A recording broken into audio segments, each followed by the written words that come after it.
interesting what he had to say about the draft in terms of, not only Baltimore with the 6 fourth-round picks and then the Niners sitting there at the Mr. Irrelevant spot and Kyle Shanahan having to exert his will to take a quarterback. And even though people in the room are like, dude, we already have a handful of quarterbacks and you just traded up to take a quarterback and you want to take a quarterback? And Kyle said, I want to take a quarterback and stuff. Yeah. Totally. And Kyle wins. It's great. And now never question him again. This is why Peter King is Peter King, by the way. For anybody who's like looking at this going like, okay, how does somebody become whatever they become in a given industry? The word is storyteller. And so it's sort of coincidental that he just asked us, I think for the second or third week in a row, hey, do you mind if I tell you a story? My answer is going to be yes every time. Totally. That really is an incredible story. Yeah. So, he gave us, I think, fart juice a few weeks ago. Yep. And I will never, ever, ever say no to a Peter King story because that's what he does. And that's what I think today is all about. He's sitting here getting ready to write about what led the 49ers to Brock Purdy. We're getting words from Jed York where we're learning that before the season last year, the 49ers had assessed that Brock Purdy was their best quarterback and that Kyle Shanahan pulled him aside to talk about it in what was, I'm sure, and at times uncomfortable conversation. If you haven't heard that, here it is. Jed York today. We haven't really talked much about Brock, but that's a good example of Kyle's directness. Last year in preseason, I think week 1 of training camp, which you have a quarterback that we're paying, I think, $20 million to. You have a guy that you drafted with investing 3 first-round picks into, and he grabs me after practice. He's like, hey man, we got to talk. And that's generally not a good thing when your coach tells you got to talk. Like, all right, what's up? And he's like, I think our third-string quarterback's our best quarterback. I'm like, okay. I'm like, what does that mean? He's like, obviously, we've invested in Trey. Trey's doing a good job. We're going to do everything that we can. We're not going to change that. And we're not going to change the depth chart. But, I think Brock will end up being our quarterback at some point. And, he didn't force it, right? You had 2 injuries, and that's how Brock ended up playing. But he's always honest, even if it's not, one thing that owners don't love to hear when they've invested money and or draft picks or both into people, that the last pick in the draft is the guy that we think is the best. That's generally not great news, but he's honest. And he let it play out the right way. That's why today's Jed York press conference was so great. It was just stories.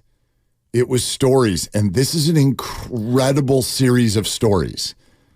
That's the beauty of the 2 weeks leading up to the Super Bowl. If you can get people like Peter King to share the stories of how this all came together, that's the stuff, man. Yeah, Cheryl Bosa, too, sharing the story about what Nick told her and what Nick was feeling and what Nick thinks in terms of not only who he wants to face, but how this is going to go and his level of confidence. And Peter King tells a story about the Ravens sitting there on pick 138, and at 137, the Steelers take Calvin Austin, and they're furious, and they go, well, all right, we're going to take Isaiah Likely, even though we already have a pretty darn good tight end. He's an all-pro. You take Isaiah Likely, and then you skip ahead to this year, and he turns into a great player because your tight end got hurt. So all those little stories from Peter King are incredible. Want another story from Jed York? Yeah. Do you like to play poker? I do. Okay. Apparently that's very relevant in terms of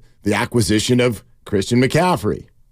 He thought it was a lot to give up for a running back, and I think John and I thought it was just the right amount to give up for Christian. And I remember that very vividly, where it's like, look, it's not a pass rusher, it's not a quarterback, but it's a good player, but do we want to give up that much? And collectively it was, do you want him to go to LA?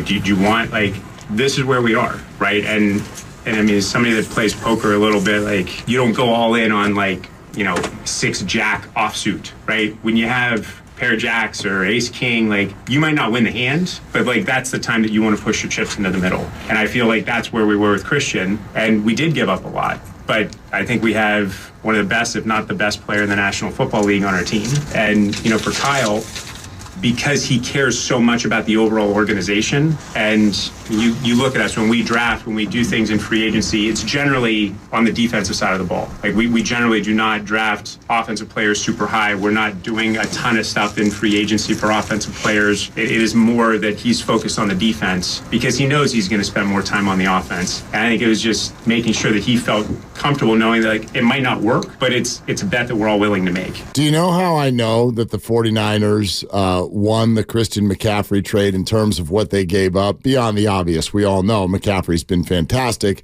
You don't need me to tell you that. But you know how you really, really, really know that the 49ers won the trade? Go ahead. What'd they give up? Well, I know the picks, 2nd, 3rd, 4th, and 5th. Most people have no idea. Well, it's funny because as you said that, I was just looking at the draft because they gave up a 2nd, 3rd, and 4th in last year's draft and a 5th in the upcoming draft. So the 2nd they gave up turned into Brenton Strange, a tight end who was drafted by Jacksonville, 2nd-round tight end for Jacksonville. Okay. They also traded the 93rd pick in the draft, which turned into Darnell Washington, a tight end that Pittsburgh took in this last draft. And they also gave up the 123rd pick. Okay. And actually 132. Nick Herbig, outside linebacker out of Wisconsin. So those three players who I couldn't tell you how any of those three played. I know that none of those three is Christian McCaffrey. Yeah. And I know that Christian McCaffrey is top 5 MVP and top 3 MVP candidate in a little game called the Super Bowl, which is coming up here in 10 days. So whatever the 5th in this upcoming draft turns into, you're talking about 2 tight ends and a linebacker and a 5th in this year's draft for Christian McCaffrey. You could have given up 2 seconds, 2 thirds, 2 fourths, and 2 fifths, and it still would have been a steal. Oh, completely. Steal, absolute steal. Listen, no disrespect to Nick Herbig. Yeah, who may end up being great. The great Nick Herbig. But listen, are we biased? Are we here in the Bay? These are all things true, but let's be honest. If you want to talk about storytelling for a second, no question which team winning would be the better story. There's no question. The Chiefs winning their 3rd? Okay. I already knew Patrick was good.